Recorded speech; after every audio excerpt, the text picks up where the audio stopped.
तो उसके लिए हमें धैर्य रखना पड़ता है।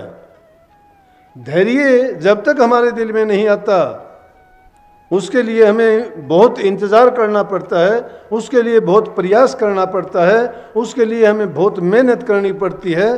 तन मन धन की तीनों चीज़ों की बाजी लगाने के लिए महापुरुषों ने फरमाया है। इन तीनों चीज़ों के लिए जीव का भटकाव है दुनिया में। तन के लिए आराम चाहिए इसको, मन के लिए खुशियाँ चाहिए उसको, धन सारी खुशियाँ उससे, तन और मन के लिए जो बटोरने का साधन है उस धन की बात करते हैं। धन बल हो जाता है, धन हो जाता है, वो फिर गाफिल हो जाता है, भूल जाता है।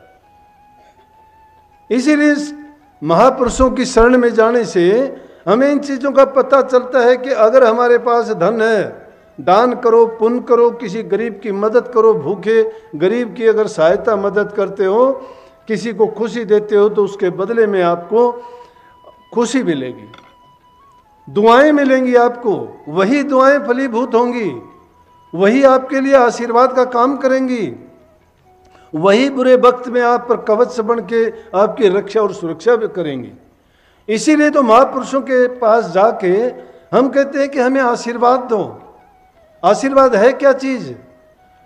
उनके मन से, क्योंकि उन्होंने नाम की कमाई की हुई है। जिसने नाम की कमाई की है उनके पास शक्ति है। जिस चीज़ की भी उन्होंने सिद्धि शक्ति प्राप्त की है, वाक सिद्धि है, दृष्टि की सिद्धि है और मन की शक्तियों की सब सिद्धियां उनके पास हैं। जिस पर वो प्रेम भरी दृष्टि डालते हैं उनके पाप कर्म कट जाते हैं। अगर वो अपने खुश मन से किसी को अच्छा वचन देते हैं, वो फलीभूत होकर उसको मालो माल कर देता है, धन्य कर देता है, उसकी बुराइयों को मिटा देता है।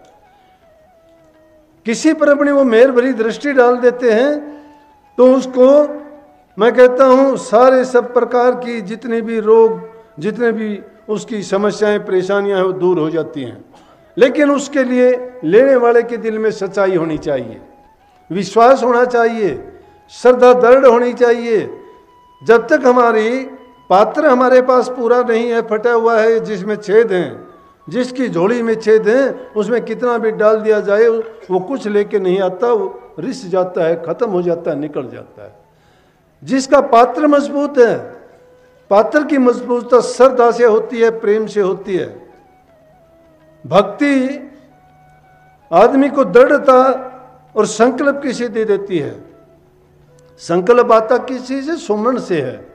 सुमन करते नहीं कभी, मन की एकाग्रता होती नहीं है कभी भी, तो फिर कैसे हम उन धुनों की बात करेंगे, कैसे ध्यान की बात करेंगे, कैसे नूरी गुरु और प्रकाश की बात करेंगे? जो देखने वाली चीज है उसका तो वर्णन भी नहीं है, वो ना तो उपदेश में बताई गई, ना वो किताबों में लिखी गई, ना वो किसी प्रकार का हमें उसका भेद मिल सकता है। भेद का रास्ता दिया गया है, वो रास्ता है नाम के रूप में। जब उस नाम पर चलते हो, गुरु के बताए हुए बातों को मानते हुए उन पर आप अपनी तवज्जो डालते हो, अपने जीवन को उनके अनुसार चलाते हो, तो धीरे धीरे करके आप उस मंजिल की ओर चले जाते हो। देखते नहीं हो, कर्म करने वालों को उनकी सजा वहीं मिलती है। कबीर साहब का शब्द है, कितनी बात कहते हैं कि कैसा बिनज किया। एक प्रकार के व्यापारी बन के आए थे, हमें पूंजी हमें दी गई थी जीवन रूपी, कि इस पूंजी से लाभ कमाना। लाभ कमाना क्या था कि अच्छे कर्म करके मनुष्य चोले से तुम अपने जन्म मरण के बंधन को कटवा लेना, पिछले जन्मों के कर्मों को भी धो डालना। लेकिन पिछले कर्मों के जन्मों को तो हम क्या धो सकेंगे? हम तो इसी जन्म में और ज़्यादा खोटे और मंदे कर्म करके पाप कर्म बढ़ा लिए।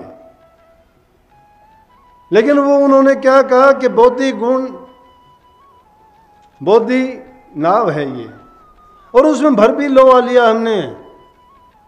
बोधि नाव में लोहा भर ले, इस भव सागर से तरना चाहते हैं, वो पार नहीं हो सकती। और ये विचार भी नहीं किया हमने कि जिसकी पूंजी लेके आए हैं उसको जवाब भी हम क्या देंगे? क्या जवाब है हमारे पास?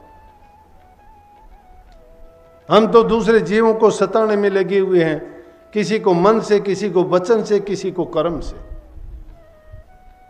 मनों में ईर्ष्या भरी पड़ी है, द्वेष है, निंदा है, बुराइयां हैं, फिर भी अपने कर्म को नहीं समझते हैं। इसलिए वो उपदेश सत्संग जीव के लिए जरूरी है। और जिनको ये अवसर मिल जाता है ना, जब तक नहीं मिलता है तब तक तो अनेकों प्रार्थनाएं करता है ये जीव, लेकिन जो ही वो मौज इन पर उतरती है तो भूलना भी बहुत जल्दी शुरू कर देते हैं। इसीलिए कबीर साहब ने शब्द में फरमाया कि अरे मन मूर्ख है, गुरु की बताए रास्ते के बिना कौन सी घाटी जाएगा? कितनी घाटियां हैं।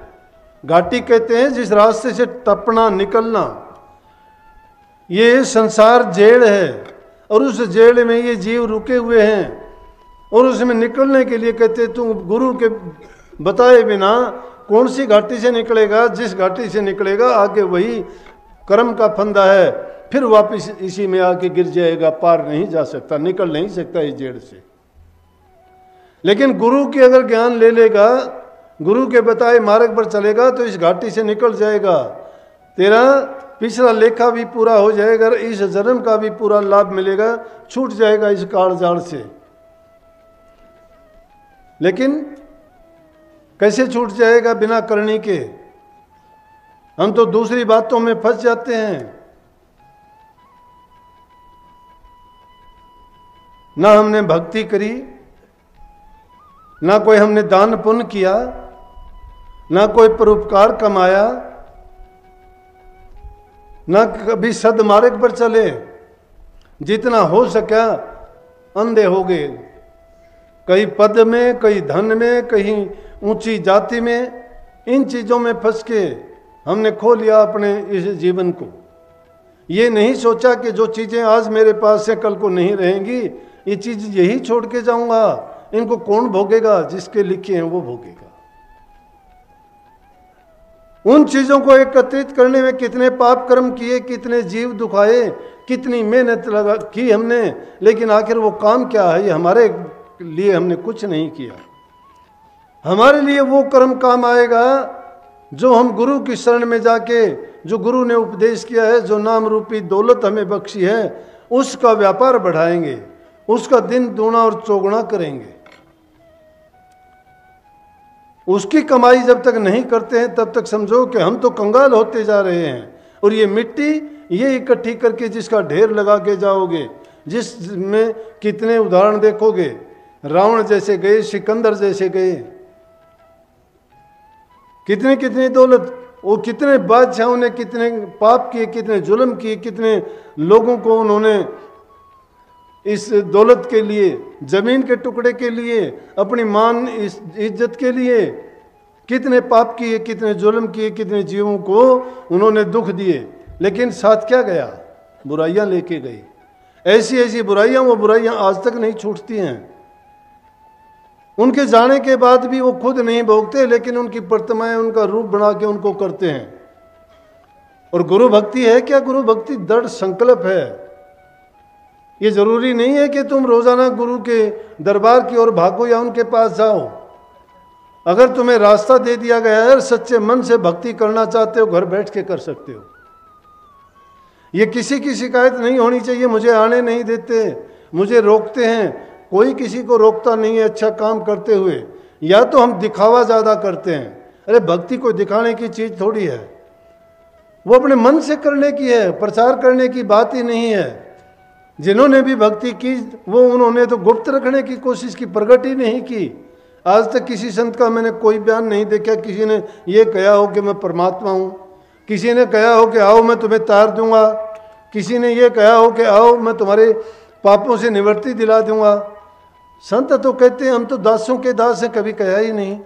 लेकिन अध जल गगरी छलकत जात, जिनके पास कुछ नहीं होता वो शोर ज़्यादा मचाते हैं और संसार में जीवों को भटका देते हैं। जीव दुखी है, कोई किसी रूप में दुखी है, कोई किसी रूप में दुखी, उसको सहारे की जरूरत है।